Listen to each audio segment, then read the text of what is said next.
नमः श्रीज्योतिराजाय विवेकानन्दसूरये सच्चिदसुखस्वरूपाय स्वामिने तापहारिणे। স্বামী শিষ্য সংবাদ ত্রয়োদশ বল্লী। শিষ্য: মহাশয়, মেয়েদের জন্য কিরূপ মঠ করিতে চাহেন তাহার সবিশেষ বিবরণ আমাকে বলুন, শুনিবার বড়ই উৎসাহ হইতেছে। স্বামীজি: গঙ্গার ওপারে একটা প্রকাণ্ড জমি নেওয়া হবে, তাতে অবিবাহিতা কুমারীরা থাকবে আর বিধবা ব্রহ্মচারিণীরা থাকবে, আর ভক্তিমতী গেরস্থের মেয়েরা মধ্যে মধ্যে এসে অবস্থান করতে পারে। এ মঠে পুরুষদের কোনরূপ সংস্রব থাকবে না। পুরুষ মঠের বয়োবৃদ্ধ সাধুরা দূর থেকে স্ত্রী মঠের কার্যভার চালাবে। স্ত্রী মঠে মেয়েদের একটি স্কুল থাকবে, তাতে ধর্মশাস্ত্র, সাহিত্য, সংস্কৃত, ব্যাকরণ, চাই কি অল্প বিস্তর ইংরেজিও শিক্ষা দেওয়া হবে।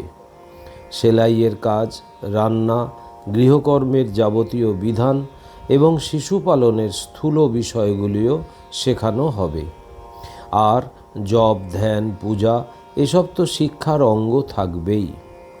যারা বাড়ি ছেড়ে একেবারে এখানে থাকতে পারবে তাদের অন্নবস্ত্র এই মঠ থেকে দেওয়া হবে। যারা তা পারবে না তারা এই মঠের দৈনিক ছাত্রী রূপে এসে পড়াশোনা করতে পারবে। চাই কি মঠাধ্যক্ষের অভিমতে মধ্যে মধ্যে এখানে থাকতে ও যতদিন থাকবে খেতেও পাবে। মেয়েদের ব্রহ্মচর্যকল্পে এই মঠে বয়োবৃদ্ধা ব্রহ্মচারিণীরা ছাত্রীদের শিক্ষার ভার নেবে। এই মঠে 5-7 বৎসর শিক্ষার পর মেয়েদের অভিভাবকেরা তাদের বিয়ে দিতে পারবে। যোগ্য অধিকারিণী বলে বিবেচিত হলে অভিভাবকদের মত নিয়ে ছাত্রীরা এখানে চিরকুমারী ব্রতাবলম্বনে অবস্থান করতে পারবে। যারা চিরকুমারী ব্রত অবলম্বন করবে তারাই কালে এই মঠের শিক্ষয়িত্রী ও প্রচারিকা হয়ে দাঁড়াবে এবং গ্রামে গ্রামে, নগরে নগরে সেন্টার্স খুলে মেয়েদের শিক্ষা বিস্তারে যত্ন করবে। চরিত্রবতী, ধর্মভাবাপন্না ঐরূপ প্রচারিকাদের দ্বারা দেশে যথার্থ স্ত্রী শিক্ষার বিস্তার হবে।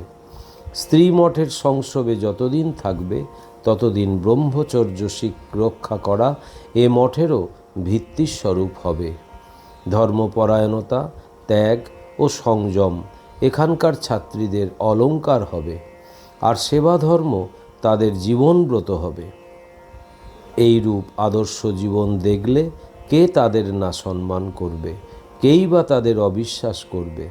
দেশের স্ত্রীলোকদের জীবন এই রূপে গঠিত হলে তবে তো তোদের দেশে সীতা, সাবিত্রী, গার্গীর আবার অভ্যুত্থান হবে। দেশাচারের ঘোর বন্ধনে প্রাণহীন, স্পন্দনহীন হয়ে তোদের মেয়েরা এখন কী যে হয়ে দাঁড়িয়েছে তা একবার পাশ্চাত্য দেশ দেখে এলে বুঝতে পারতিস। মেয়েদের এই দুর্দশার জন্য তোরাই দায়ী। আবার দেশের মেয়েদের পুনরায় জাগিয়ে তোলাও তোদের হাতে রয়েছে। তাই বলছি, কাজে লেগে যা। কি হবে ছাই শুধু কতকগুলো বেদ বেদান্ত মুখস্থ করে?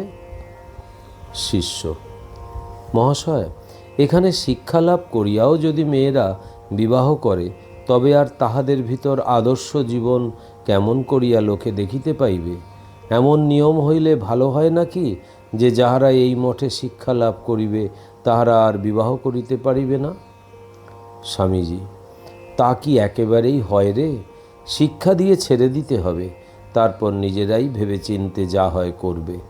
বিয়ে করে সংসারী হলেও ওইরূপে শিক্ষিতা মেয়েরা নিজ নিজ পতিকে উচ্চ ভাবের প্রেরণা দেবে এবং বীরপুত্রের জননী হবে। কিন্তু স্ত্রী মঠের ছাত্রীদের অভিভাবকেরা 15 বৎসরের পূর্বে তাদের বিয়ে দেবার নামগন্ধ করতে পারবে না, এ নিয়ম রাখতে হবে। শিষ্য: মহাশয়, তাহা হইলে সমাজে ওই সকল মেয়েদের কলঙ্ক রটিবে, কেহই তাহাদের আর বিবাহ করিতে চাহিবে না। স্বামীজি: কেন চাইবে না? তুই সমাজের গতি এখনো বুঝতে পারিসনি। এইসব বিদুষী ও কর্মতৎপরা মেয়েদের বরের অভাব হবে না। দশমে কন্যাকা প্রাপ্তি, সেসব বচনে এখন সমাজ চলছে না, চলবেও না। এখনই দেখতে পাচ্ছিস নে। শিষ্য: যাহাই বলুন, কিন্তু প্রথম প্রথম ইহার বিরুদ্ধে একটা ঘোরতর আন্দোলন হইবে। স্বামীজি: তা হোক না, তাতে ভয় কি? সৎ সাহসে অনুষ্ঠিত সৎকার্যে বাধা পেলে অনুষ্ঠাতাদের শক্তি আরও জেগে উঠবে। যাতে বাধা নেই, প্রতিকূলতা নেই, তাতে মানুষকে মৃত্যুপথে নিয়ে যায়। স্ট্রাগল, বাধাবিঘ্ন অতিক্রম করিবার চেষ্টা, এই জীবনের চিহ্ন। বুঝেছিস? শিষ্য: আজ্ঞা হ্যাঁ। স্বামীজি: পরম ব্রহ্মতত্ত্বে লিঙ্গভেদ নেই। আমরা আমি তুমির প্লেনে লিঙ্গভেদটা দেখতে পাই। আবার মন যত অন্তর্মুখ হতে থাকে ততই ওই ভেদ জ্ঞানটা চলে যায়। শেষে মন যখন সমরস ব্রহ্মতত্ত্বে ডুবে যায়, তখন আর এ স্ত্রী ও পুরুষ এই জ্ঞান একেবারেই থাকে না। আমরা ঠাকুরে ওই রূপ প্রত্যক্ষ দেখেছি, তাই বলি। মেয়ে পুরুষে বাহ্যভেদ থাকলেও স্বরূপত কোনো ভেদ নেই। অতএব পুরুষ যদি ব্রহ্মজ্ঞ হতে পারে, তো স্ত্রীলোক তা হতে পারবে না কেন? তাই বলছিলুম, মেয়েদের মধ্যে একজনও যদি কালে ব্রহ্মজ্ঞা হন, তবে তার প্রতিভাতে হাজারো মেয়ে মানুষ জেগে উঠবে এবং দেশের ও সমাজের কল্যাণ হবে। বুঝলি? শিষ্য: মহাশয়, আপনার উপদেশে আজ আমার চক্ষু খুলিয়া গেল। স্বামীজি: এখনই কি খুলেছে? যখন সর্বাবভাষক আত্মতত্ত্ব প্রত্যক্ষ করবি, তখন দেখবি এই স্ত্রী পুরুষ ভেদজ্ঞান একেবারে লুপ্ত হবে। তখনই মেয়েদের ব্রহ্মরূপিণী বলে বোধ হবে। ঠাকুরকে দেখেছি, স্ত্রী মাত্রেই মাতৃভাব, তা যে জাতির যেরূপ স্ত্রীলোকই হোক না কেন। দেখেছি কি না, তাই এত করে তোদের ওই রূপ করতে বলি এবং মেয়েদের জন্য গ্রামে গ্রামে পাঠশালা খুলে তাদের মানুষ করতে বলি। মেয়েরা মানুষ হলে তবে তো কালে তাদের সন্তান সন্ততির দ্বারা দেশের মুখ উজ্জ্বল হবে। বিদ্যা, জ্ঞান, শক্তি, ভক্তি দেশে জেগে উঠবে। শিষ্য: আধুনিক শিক্ষায় কিন্তু মহাশয় বিপরীত ফল ফলিতেছে বলিয়া বোধ হয়। মেয়েরা একটু আধটু পড়িতে ও সেমিজ গাউন পরিতেই শিখিতেছে, কিন্তু ত্যাগ, সংযম, তপস্যা, ব্রহ্মচর্যাদি ব্রহ্মবিদ্যা লাভের উপযোগী বিষয়ে কতটা উন্নতা যে হইতেছে, তাহা বুঝিতে পারা যাইতেছে না।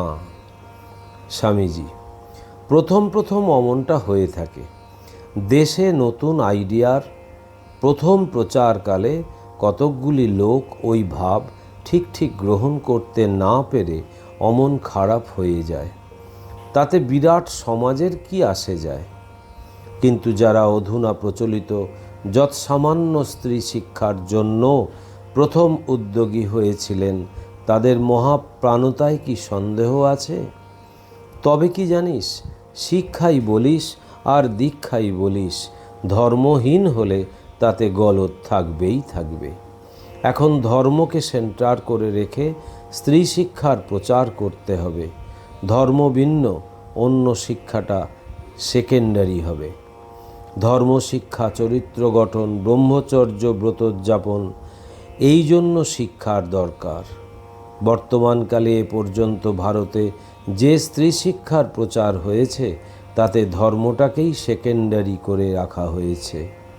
তাইতেই তুই যেসব দোষের কথা বললি, সেগুলি হয়েছে। কিন্তু তাতে স্ত্রীলোকদের কি দোষ বল?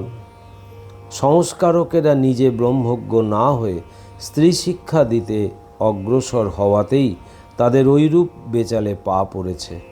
সকল সৎকার্যের প্রবর্তকরাই অভীপ্সিত কার্যানুষ্ঠানের পূর্বে কঠোর তপস্যা সহায় আত্মজ্ঞ হওয়া চাই, নতুবা তার কাজে গলদ বেরোবেই।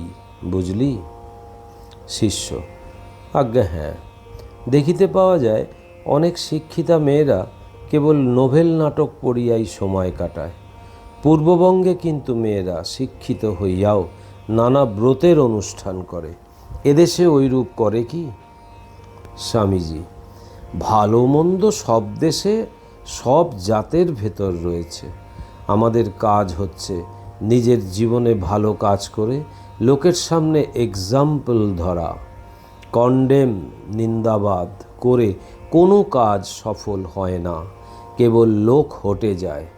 যে যা বলে বলুক, কাকেও কন্ট্রাডিক্ট, বিরুদ্ধ তর্ক করে পরাস্ত করতে চেষ্টা করবি নি। এই মায়ার জগতে যা করতে যাবি তাতেই দোষ থাকবে।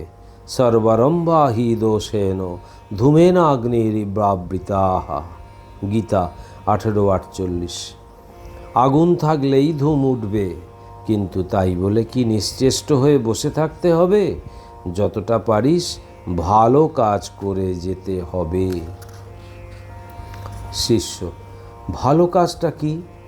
স্বামীজি, যাতে ব্রহ্ম বিকাশের সাহায্য করে তুই, তাই ভালো কাজ। সব কাজই প্রত্যক্ষ না হোক, পরোক্ষভাবে আত্মতত্ত্ব বিকাশের সহায়কারী ভাবে করা যায়। তবে ঋষি প্রচলিত পথে চললে ওই আত্মজ্ঞান শিগগির ফুটে বেরোয়। আর যাকে শাস্ত্রকারগণ অন্যায় বলে নির্দেশ করেছেন, সেগুলি করলে আত্মার বন্ধন ঘটে। কখনো কখনো জন্মজন্মান্তরেও সেই মোহবন্ধন ঘোচে না, কিন্তু সর্বদেশে সর্বকালেই জীবের মুক্তি অবশ্যম্ভাবী। কারণ আত্মাই জীবের প্রকৃত স্বরূপ। নিজের স্বরূপ নিজে কি ছাড়তে পারে? তোর ছায়ার সঙ্গে তুই 1000 বৎসর লড়াই করেও ছায়া কি তাড়াতে পারিস? সে তোর সঙ্গে থাকবেই। শিষ্য, কিন্তু মহাশয়, আচার্য শঙ্করের মতে কর্ম জ্ঞানের পরিপন্থী। জ্ঞান কর্ম সমুচ্চয়কে তিনি বহুধা খণ্ডন করিয়াছেন। অতএব কর্ম কেমন করিয়া জ্ঞানের প্রকাশক হইবে? স্বামীজি, আচার্য শঙ্কর ঐরূপ বলে আবার জ্ঞান বিকাশকল্পে কর্মকে আপেক্ষিক সহায়কারী এবং সত্যশুদ্ধির উপায় বলে নির্দেশ করেছেন। তবে শুদ্ধ জ্ঞানে কর্মের অনুপ্রবেশও নেই। ভাষ্যকারের এই সিদ্ধান্তের আমি প্রতিবাদ করছি নে। ক্রিয়াকর্তা ও কর্মবোধ যতকাল মানুষের থাকবে, ততকাল সাধ্যি কি সে কাজ না করে বসে থাকে? অতএব কর্মই যখন জীবের স্বভাব হয়ে দাঁড়াচ্ছে, তখন যে সব কর্ম এই আত্মজ্ঞান বিকাশকল্পে সহায়কারী হয়, সেগুলি কেন করে জানা? কর্মমাত্রই ভ্রমাত্মক, একথা পারমার্থিক রূপে যথার্থ হলেও ব্যবহারকল্পে কর্মের বিশেষ উপযোগিত্ব আছে। তুই যখন আত্মতত্ত্ব প্রত্যক্ষ করবি, তখন কর্ম করা বা না করা তোর ইচ্ছাধীন হয়ে দাঁড়াবে। সেই অবস্থায় তুই যা করবি তাই সৎকর্ম হবে। তাতে জীবের, জগতের কল্যাণ হবে। ব্রহ্ম বিকাশ হলে তোর শ্বাস প্রশ্বাসের তরঙ্গ পর্যন্ত জীবের সহায়কারী হবে। তখন আর প্ল্যান, মতলব এঁটে কর্ম করতে হবে না। বুঝলি? শিষ্য, আহা, ইহা বেদান্তের কর্ম ও জ্ঞানের সমন্বয়কারী অতি সুন্দর মীমাংসা। অনন্তর নিচে প্রসাদ পাইবার ঘণ্টা বাজিয়া উঠিল এবং স্বামীজি শিষ্যকে প্রসাদ পাইতে যাইতে বলিলেন। শিষ্য স্বামীজির পাদপদ্মে প্রণত হইয়া যাইবার পূর্বে করজোরে বলিল, মহাশয়, আপনার স্নেহাশীর্বাদে আমার যেন এ জন্মেই ব্রহ্মজ্ঞান অপরোক্ষ হয়। স্বামীজি শিষ্যের মস্তকে হাত দিয়া বলিলেন, ভয় কি বাবা? তোরা কি আর জগতের লোক? না গেরস্থ, না সন্ন্যাসী। এই এক নতুন ঢং। চতুর্দশ বল্লী। স্থান বেলুর মঠ, বর্ষ 1901 খ্রিস্টাব্দ। বিষয় স্বামীজির ইন্দ্রিয় সংযম, শিষ্য প্রেম, রন্ধন কুশলতা ও অসাধারণ মেধা রায় গুণাকর ভরতচন্দ্র ও মাইকেল মধুসূদন সম্বন্ধে তাহার মতামত। স্বামীজির শরীর অসুস্থ। স্বামী নিরঞ্জনানন্দ মহারাজের বিশেষ অনুরোধে স্বামীজি আজ 5-7 দিন যাবৎ কবিরাজি ঔষধ খাইতেছেন। এই ঔষধে জলপান একেবারে নিষিদ্ধ। দুগ্ধমাত্র পান করিয়া তৃষ্ণা নিবারণ করিতে হইতেছে। শিষ্য প্রাতেই মঠে আসিয়াছে। আসিবার কালে একটা রুই মাছ ঠাকুরের ভোগের জন্য আনিয়াছে। মাছ দেখিয়া স্বামী প্রেমানন্দ তাহাকে বলিলেন, আজও মাছ আনতে হয়? একে আজ রবিবার, তার উপর স্বামীজি অসুস্থ, শুধু দুধ খেয়ে আজ 5-7 দিন আছেন। শিষ্য অপ্রস্তুত হইয়া নিচে মাছ ফেলিয়া স্বামীজির পাদপদ্ম দর্শন মানসে উপরে গেল। স্বামীজি শিষ্যকে দেখিয়া সস্নেহে বলিলেন, এসেছিস? ভালোই হয়েছে, তোর কথাই ভাবছিলুম। শিষ্য, শুনিলাম শুধু দুধ মাত্র পান করিয়া নাকি আজ 5-7 দিন আছেন। স্বামীজি, হ্যাঁ, নিরঞ্জনের একান্ত নির্বান্ধতিশয়ে কবিরাজি ঔষধ খেতে হলো।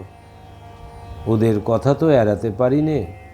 শিষ্য, আপনি তো ঘণ্টায় 5-6 বার জল পান করিতেন, কেমন করিয়া একেবারে উহা ত্যাগ করিলেন? স্বামীজি, যখন শুনিলাম এই ঔষধ খেলে জল খেতে পাবো না, তখনই দৃঢ় সংকল্প করলুম জল খাবো না। এখন আর জলের কথা মনেও আসে না। শিষ্য, ঔষধে রোগের উপশম হইতেছে তো? স্বামীজি, উপকার অপকার জানি নে, গুরুভাইদের আজ্ঞা পালন করে যাচ্ছি। পরতত্ত্বে সদালীন রামকৃষ্ণ সমজ্ঞয়া যো ধর্ম স্থাপনরত বীরে শান্তম নমাম্যহম। শ্রীরামকৃষ্ণার্পণমস্তু।